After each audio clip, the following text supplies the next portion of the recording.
Hi everyone, welcome back. We got the call that it's okay to pick up our block, crankshaft, and rods from the machine shop, and that's what we're about to do. Check it out.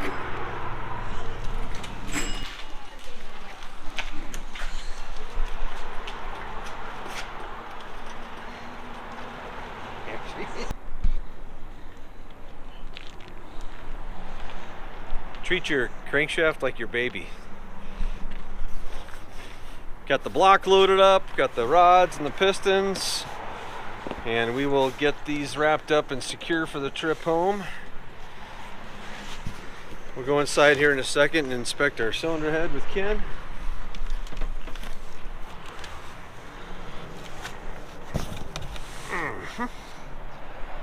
Like so. Kind of see all of them are pretty consistent down the line. So, you know, I probably recommend you get some new guides and stuff in this. We'll switch out those three and just make sure they're fit up correctly. Of course, it translates down to some wear on the stems of these. There's a few of these that, you know, are borderline. You're already three into them. You might want to do the other three kind of stuff. Right. And you're always welcome to get your guys' own parts if you want to. Kind of same. I don't know what you're doing for all your bottom end stuff. I know we got bearings and rings, but if you guys have a source and want to do that, you're perfectly welcome to. Just a couple of variations in the years through here, so just make sure you get some info from me before you. Well, I think we'll just have you go ahead and get them. They're not horribly expensive, but it all adds up. Just get what you need. This is going through. I've got one seat right here that's got a hairline kind of heat check starting in it.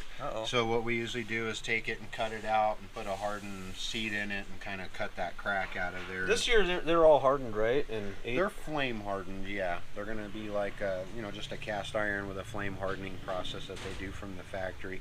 And you can kind of see even this one here is starting to pound down a little bit. It's a little bit wider than some of these other ones. Oh, I see that. Yeah.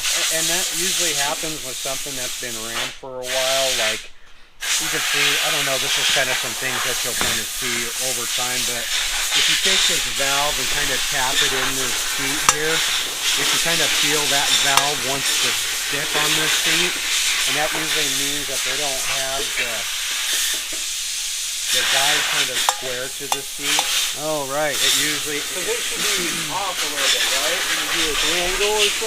No, the main thing is the seat's probably off from the guide a little bit. So in order for this valve to close up and seal every time, it's got to force itself against that guide and it starts stuffing it. There's a couple of valves in here you can already kind of see where it starts galling the bottom of the valve there. And that's usually because it's kind of finding its center, but it's got to do that by wedging itself up tight against that guide. Right, so gotcha. Starts wearing valves, starts wearing guides a little bit.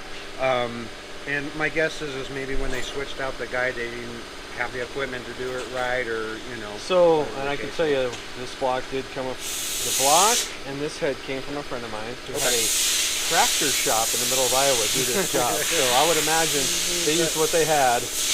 Yeah, and so, you know, and that's why we have you here to fix it all. That works on contractors and stuff that people don't mind tearing apart after a few hours. You know, they were doing Caterpillars and case motors, and here comes a Jeep motor. So. Right. And it's not in just horribly bad shape.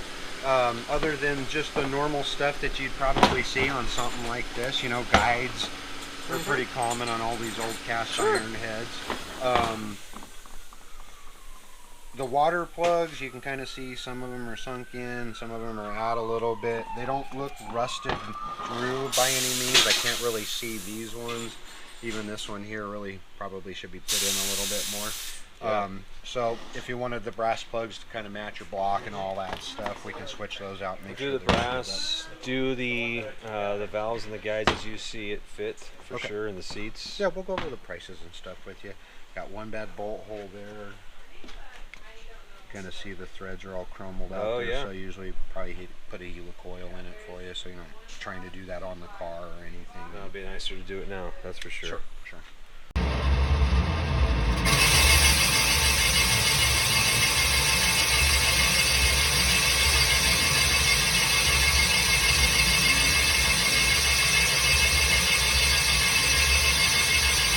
Okay, so we're on our way back home with the block and the crankshaft and the rods and pistons we picked up.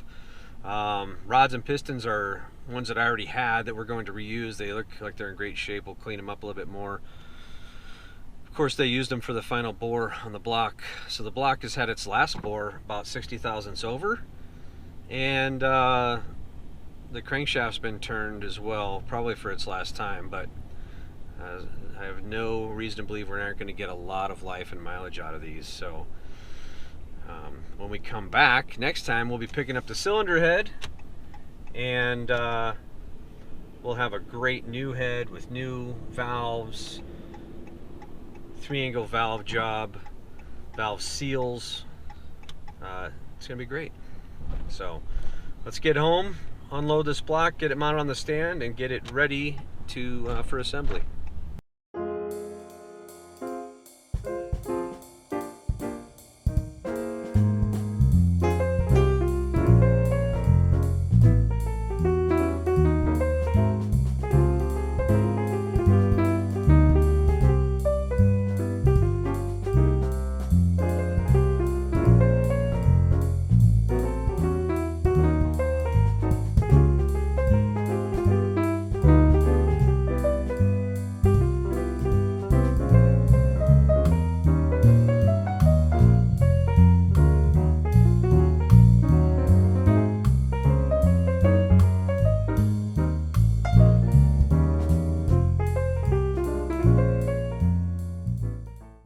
So I wanted to go over some of the things that we're doing with our engine. This is the Jeep Budget Rebuild 4.2 liter 258 cubic inch inline 6 Jeep 1979 motor.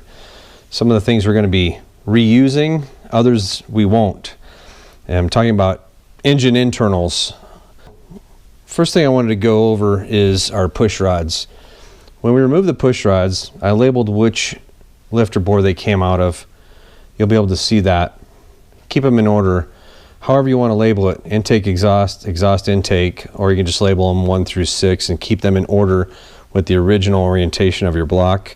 It's important to keep those in order because if we reuse those along with lifters and rocker arms, the push rods want to be mated back up to the rocker and the lifter that they came from. So don't get things out of order. So originally, this camshaft to me looked really nice, and I wanted to reuse it, and I wouldn't have to break it in, and I would use the same lifters and the same lifter bores with the same rockers and the same push rods. As I've inspected it closer now, I see some pitting in the lobes at maximum lift.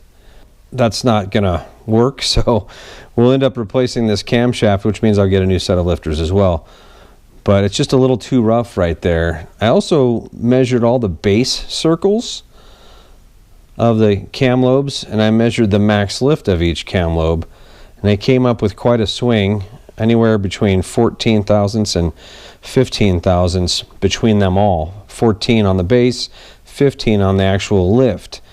However, what I did find interesting was that once I averaged everything together, my average lobe lift was 0.248, which is exactly what the book says it should be. It just gets to that number in a funny way. We're still not going to use this camshaft. I don't want to take a chance on doing this again down the road. So again, rocker arms, these all look great. They clean up nice. We're going to get to use these again. No problem there. Push rods, no problem there.